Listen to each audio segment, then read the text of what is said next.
Kasi baka parating na yan. Huwag kang maiinip. Today is day 26 of my 100 days of consistency. And here's the exact quote you need to hear today. Be yourself. Everyone else is already taken. Maging totoo ka sa sarili mo. Piliin mo yung ikaw. Kasi yun yung mag-guide sa'yo sa kung anong magiging ikaw sa future. Huwag mo nang gayahin yung iba. Kasi may kanya-kanya naman tayong strength and weaknesses. Bawat tao is unique. Everyone is unique. Ikaw, you are your own person. Huwag kang ma-pressure sa achievement ng iba.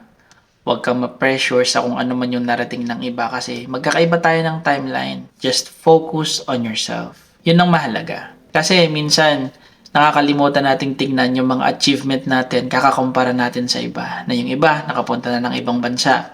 Yung iba, nakakapag-bakasyon sa ganitong lugar. Yung iba, nakakabili ng ganito. Pero nakakalimutan natin, tingnan natin yung sarili natin na, okay, nagawa ko to ngayong araw. Okay, iba na ako kumpara last year. Ako, iba na ako after 26 days. Napatunayan ko sa sarili ko na masaya ako sa ginagawa ko.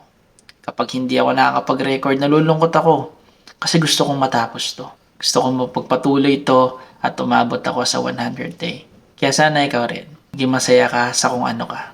And pursue greatness. Pursue improvement. Pursue growth. Kasi yun ang mahalaga. Hindi ka nahuhuli. May kanya-kanya tayong timeline. May kanya-kanya tayong spotlight. Hintayin mo yun sa'yo kasi baka parating na yan. Huwag kang maiinip. That's all for today. See you again tomorrow. Bye!